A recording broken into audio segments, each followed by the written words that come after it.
Mesdames et messieurs, bonjour. Vous êtes sur l'élan africain et vous avez bien raison. Bienvenue dans cette nouvelle édition d'Afrique Hebdo et rendez-vous hebdomadaire retraçant les grandes lignes de l'actualité africaine. Au sommaire, ce dimanche du 21 juillet 2024, le président kenyan William Ruto annonce la composition partielle de son nouveau gouvernement. Il a reconduit certains ministres qu'il avait déjà limogés quelques jours auparavant. En République démocratique du Congo, la trêve humanitaire de 2 semaines demandée par les États-Unis a été prolongée. Les rebelles du M23 et l'armée gouvernementale s'accusent mutuellement de ne pas la respecter. La Turquie veut consolider son implantation diplomatique en Afrique. D'importants accords de coopération, y compris dans le domaine de la défense, viennent d'être signés entre Ankara et Niamey. Bienvenue encore.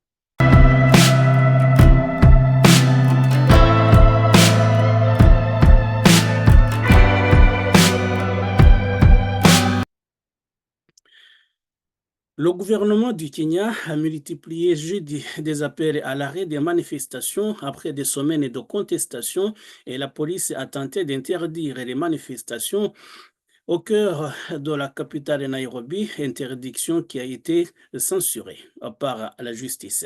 La police a ordonné cette interdiction en affirmant que les manifestations qui ont fait au moins 50 morts depuis leur déclenchement il y a pris des mois avaient été infiltrées par des gangs criminels. Mais la Haute Cour a suspendu jeudi l'interdiction en attendant qu'un débat contradictoire puisse avoir lieu. Certains militants ont appelé jeudi les gens à se rassembler avec du matériel de camping pour occuper le parc Uhuru, adjacent au centre-ville, au milieu d'une forte présence policière dans Nairobi, la capitale. Les manifestations menées par des jeunes à travers le Kenya contre les augmentations d'impôts proposées se sont poursuivies, même après que le président William Ruto a retiré le projet de loi et limogé la quasi-totalité de son gouvernement. Les manifestants disent vouloir la démission du président Ruto et appelle à des réformes pour éradiquer la corruption et remédier à la mauvaise gouvernance. C'est justement dans ce contexte que le président William Ruto a nommé vendredi une partie de son gouvernement pour tenter de calmer les colères, mais les manifestants n'ont pas ont tout de suite rejeté certains noms qu'ils ont vus sur la liste annoncée par le président William Ruto comme faisant partie de ce nouveau gouvernement, parce que certains ministres, justement, qui ont été nommés avaient été limogés quelques jours auparavant. Et nous écoutons le président William Ruto qui dit à la télévision nationale cette composition partielle. Il a nommé 11 ministres. Écoutons-le. Started the process of forming a new broad-based cabinet to assist in driving the urgently needed and irreversible transformation of our country. I nominate the following first batch of 11 individuals for consideration and approval by the National Assembly for appointment as cabinet secretaries and Attorney General. Ministry of Interior and National Administration, Professor Kithure Kindiki. Ministry of Health, Dr. Deborah Mulongo Baraza. Ministry of Lands, Public Works, Housing and Urban Development, Alice Wahome. Ministry of Education, Julius Migosi Ogamba. Ministry of Defense, Aden Bare Duale. Ministry of Agriculture and Livestock Development, Dr. Andrew Muhia Karanja.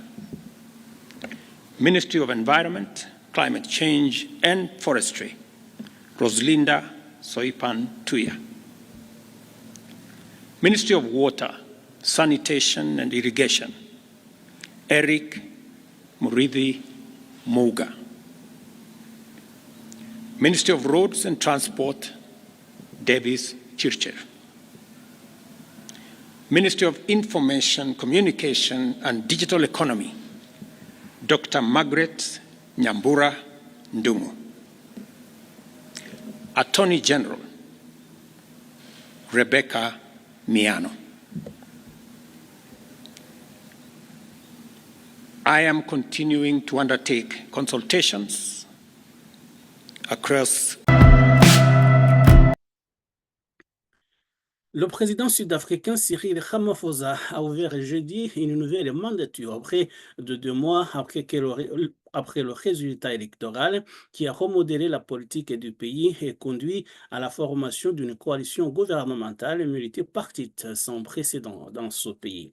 À cette occasion, justement, Cyril Ramaphosa a déclaré que malgré les divergences politiques de son gouvernement, diversifié désormais, il était uni pour s'attaquer aux 3 plus grands problèmes de son pays, l'Afrique du Sud, à savoir une crise du chômage, une pauvreté et des inégalités écrasantes et l'échec des institutions étatiques qui ont été érodées par la corruption et la négligence et largement imputées au parti au pouvoir, son propre parti, l'ANC.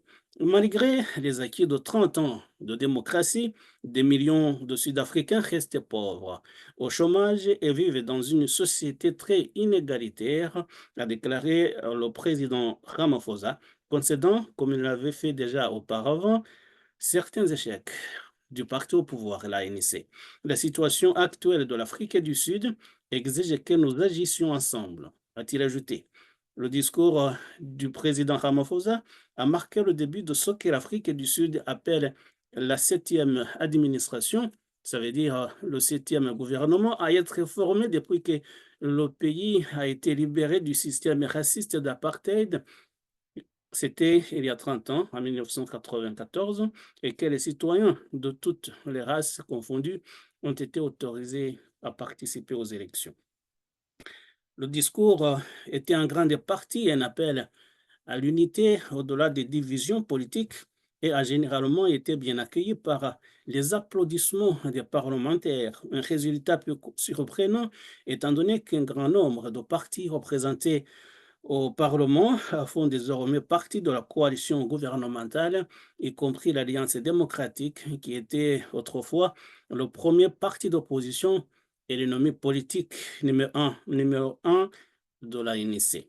Cela signifie que l'Afrique du Sud compte également une nouvelle opposition officielle, le nouveau parti MK, dirigé par Jacob Zuma, ancien président sud-africain et dirigeant de l'ANC qui s'est retourné contre lui et est devenu le critique le plus féroce de Cyril Ramaphosa. Le président du Conseil souverain du Soudan, Abdel Fattah al-Burhan, s'est entretenu jeudi avec le président des Émirats arabes unis, Mohamed Ben Zayed, marquant le premier échange entre les deux dirigeants depuis le déclenchement de la guerre au Soudan à la mi-avril 2023. Selon l'agence de presse officielle des Émirats arabes unis, les discussions ont porté sur les relations bilatérales, la situation au Soudan et les pistes potentielles pour résoudre la crise actuelle. Le président Ben Zayed a réaffirmé la volonté des Émirats arabes unis de soutenir toutes les solutions et initiatives visant à mettre fin à l'escalade et à mettre fin à la guerre au Soudan. Il a souligné l'engagement d'Abu Dhabi en faveur de tous les efforts susceptibles de mettre fin au conflit.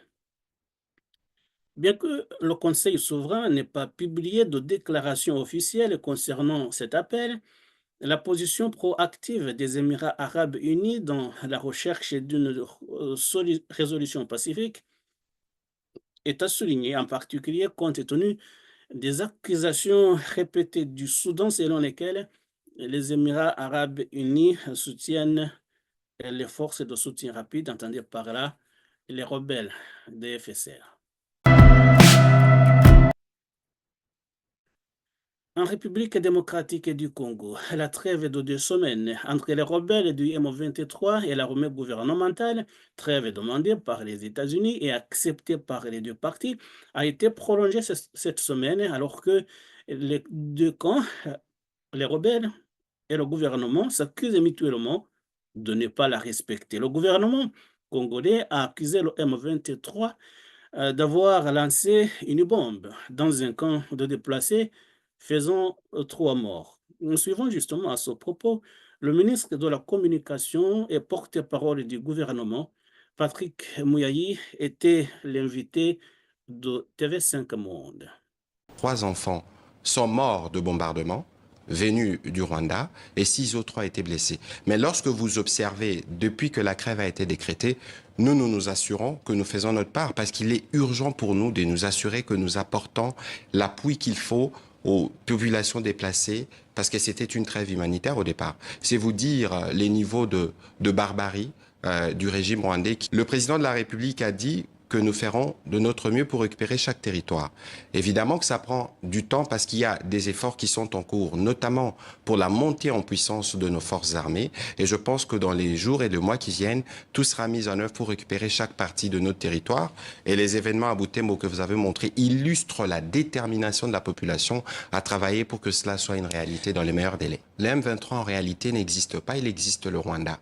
Et avec le Rwanda, nous sommes savez déjà... que Kigali dément Oui, mais si Kigali dément, le rapport des Nations Unies ne les dément pas. Essayez de suivre un peu les discours de Kigali a évolué. Ils savent, ils reconnaissent. Pourquoi dans la trêve humanitaire obtenue par les gouvernements américains, on parle du Rwanda et on ne parle pas de ses supplétifs. Donc ici, les mal est connu sur le Rwanda, c'est bien clair. Et nous, le cadre qui est prévu pour discuter de ces sujets, c'est Luanda, où nous avons une feuille de route depuis novembre 2022, où les tâches de chaque partie sont connues, où fort malheureusement, nous savons ceux qui viennent pas parce que les motivations sont ailleurs. Il faut continuer les processus de pillage dans l'Est de la RDC. C'est évident qu'aujourd'hui, toutes les nations occidentales le savent. Il y a des sanctions timides qui ont commencé, mais il faut des sanctions plus robustes parce que lorsque vous regardez les nombres des déplacés, les nombres de morts, lorsque vous voyez des bombardements qui se font dans des camps des déplacés, ça dépasse tout ce qui est dans l'entendement humain. Et ça ne s'arrête pas là. On attaque les infrastructures de la MONUSCO, des Nations Unies, on attaque son personnel. C'est des crimes de guerre qui sont bien mentionnés dans le rapport. Le Conseil de sécurité devrait s'assumer pour s'assurer que cette partie de l'Afrique retrouve sa paix parce que le plus important pour nos peuples partout, c'est les développements. Les principaux partis d'opposition en Tunisie ont affirmé mercredi que les arrestations et les ordres de silence pour des raisons politiques créent des conditions impossibles pour la tenue des élections démocratiques de cette année dans ce pays. Des membres du Front de Salut National, une coalition d'opposants laïcs et islamistes au président Kais Saied, ont déclaré que la répression gouvernementale contre les opposants avait créé un climat de peur, rendant presque impossible les exigences de la campagne telles que la collecte de signatures. Il y a un message clair derrière toutes ces arrestations ciblées, a déclaré Riyad Chaibi, l'un des principaux membres du parti Ennahda, lors d'une conférence de presse dans la capitale de ce pays d'Afrique du Nord. Il a déclaré que la coalition avait dénombré plus de 300 personnes actuellement emprisonnées pour des raisons politiques. Les dirigeants d'Ennahda et d'autres partis du Front ont qualifié les récentes arrestations et limitations imposées à ceux qui envisageaient de défier Kais Saied d'étouffement en termes de liberté, de droits de l'homme et de droits fondamentaux pour les Tunisiens. Ils ont déclaré qu'ils n'avaient d'autre choix que de boycotter l'élection présidentielle d'octobre, ce que de nombreux partis avaient déjà annoncé pour protester contre la dérive autoritaire du parti au pouvoir. Les autorités semblent trouver du réconfort dans ce boycott qui leur permet de faire avancer le processus électoral sans aucune opposition politique, a déclaré l'opposant Chaibi. Il ne peut y avoir de stabilité politique sans opposition, a-t-il ajouté. Depuis des mois, en effet, de nombreuses personnalités de l'opposition tunisienne croupissent derrière les barreaux, notamment Abir Moussi du parti d'Historiens libres et Rached Gamouchi Adenada.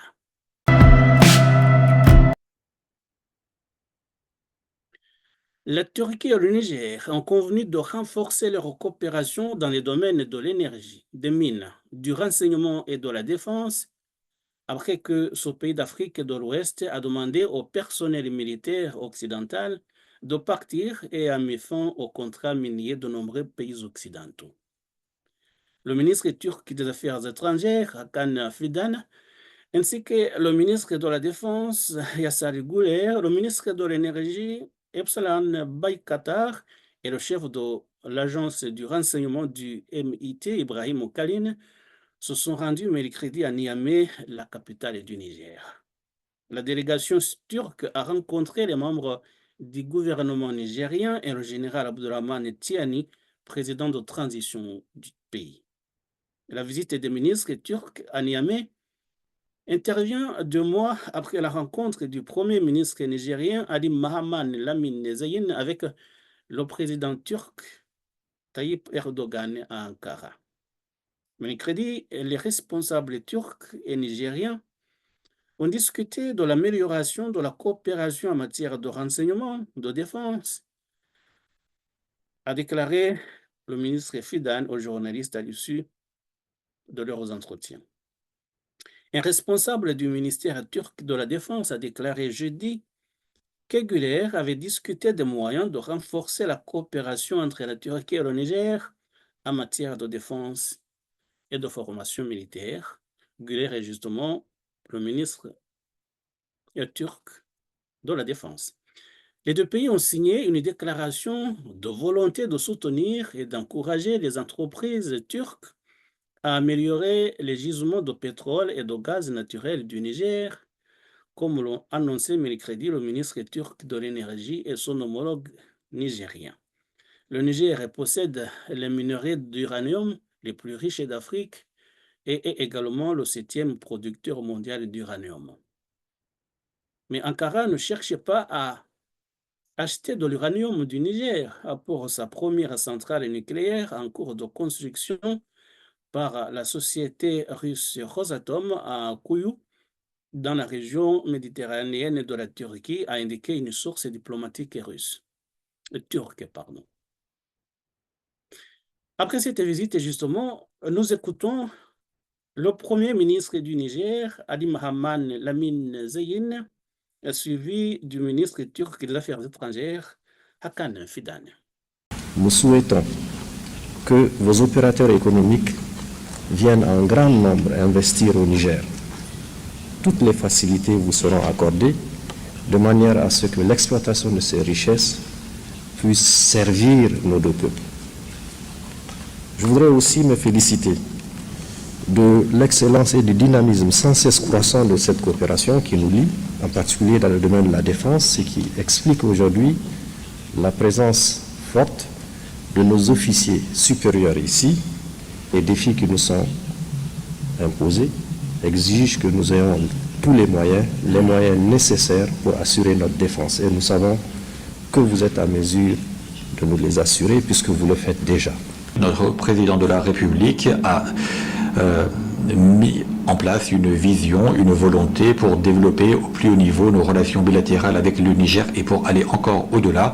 Et à ce titre, en tant que ministre, en tant que responsable officiel, nous avons eu d'intenses travaux réalisés pour nous demander comment est-ce que nous pouvons augmenter notre solidarité envers le Niger et développer encore davantage nos relations.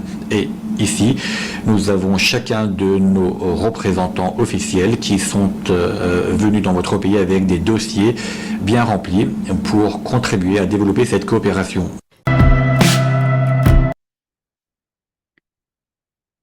Les principaux syndicats du Nigeria se sont mis d'accord jeudi sur un nouveau salaire minimum d'environ $44 par mois après des négociations avec le gouvernement mettant fin à des mois d'impasse et aux menaces de grève. Le Nigeria est aux prises avec la pire crise du coût de la vie depuis une génération, suscitant des craintes de manifestations à la Kenyane qui secouent au pays depuis près d'1 mois. Nous en avons parlé. les deux plus grandes fédérations syndicales du Nigeria, le Congrès du travail nigérian et le Congrès des syndicats ont fait valoir que la flambée des prix et l'affaiblissement de la monnaie provoqués par des réformes instituées par le président Bola Tinubu frappaient durement les travailleurs. La montée de l'inflation a érodé les revenus et porté préjudice à des millions de Nigérians qui luttent pour satisfaire leurs besoins fondamentaux. Le nouveau salaire annoncé par le ministre de l'Information, Mohamed Idriss, et les dirigeants syndicaux représente plus du double des 30 000 naira mensuels convenus en 2019. Nous acceptons ce nouveau salaire minimum de 70 000 naira avec des sentiments mitigés en raison de la situation économique. Nous devons aller de l'avant malgré la situation, sinon les négociations risquent de s'éterniser, a déclaré le président d'un des principaux syndicats. Il a déclaré que le prochain salaire minimum serait révisé dans 3 ans au lieu de 5 ans habituellement. Les syndicats ont suspendu leur grève début juin pour donner une chance aux négociations, mais ont averti que l'échec de la conclusion d'un accord pourrait inciter les membres à appeler à de nouvelles actions. Le ministre Idriss a déclaré que Bola Tinubu enverrait immédiatement la proposition qui comprend une disposition visant à réviser les salaires tous les 3 ans au Parlement pour qu'elle soit adoptée. Bola Tinubu a déclaré qu'il n'annulerait pas les réformes impopulaires, notamment la hausse des prix de l'électricité et de l'essence. Plus de 10 millions de Soudanais, soit 20% de la population, ont été chassés de leur foyer depuis le début de la guerre, a déclaré mardi l'Organisation internationale pour l'immigration, OIM, alors que la plus grande crise de déplacement au monde continue de s'aggraver. Ce chiffre est le dernier chiffre désastreux enregistré par le Soudan, dévasté par un conflit qui a débuté en avril 2023. La guerre a laissé la moitié de la population d'environ 50 millions d'habitants confrontés à une crise de faim et à un besoin d'aide humanitaire. Plus de 2,2 millions de personnes ont fui vers d'autres pays depuis le début de la guerre, tandis que près de 7,8 millions de personnes ont cherché refuge à l'intérieur même du pays. C'est ce qu'a indiqué l'OIM dans un rapport bimensuel. 2,8 millions de personnes supplémentaires ont déjà été déplacées à cause des conflits intérieurs dans le pays. Les combats entre l'armée et les forces paramilitaires de soutien rapide qui ont éclaté l'année dernière dans la capitale Khartoum se sont rapidement étendus à l'ouest du Darfour. Les forces de soutien rapide prenant le contrôle de la plupart des centres. Les experts de l'ONU affirment que la faim a remplacé la violence comme principale cause de migration en provenance du Darfour, où ils ont du mal à acheminer l'aide.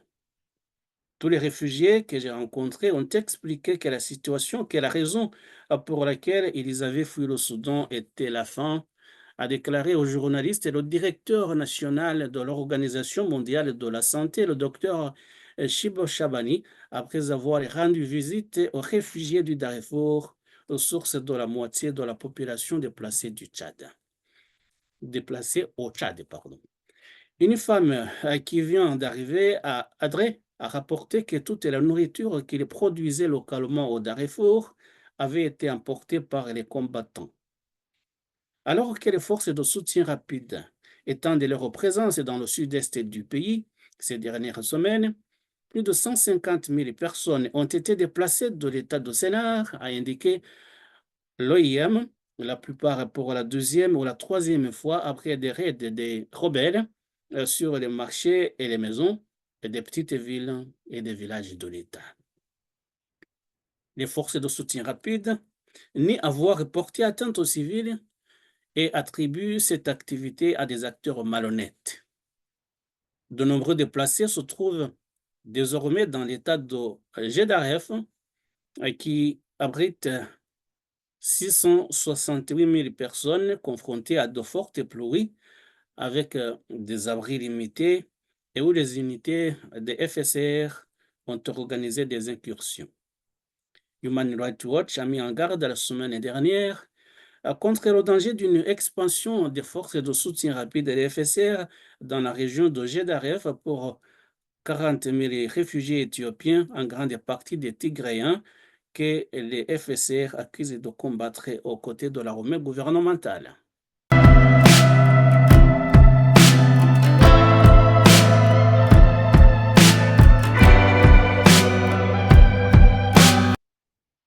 Mesdames et messieurs, nous arrivons à la fin de l'édition d'Afrique Hebdo de ce dimanche 21 juillet 2024. Je vous en rappelle toutefois les grandes lignes. Le président kenyan, William Ruto, annonce la composition partielle de son gouvernement.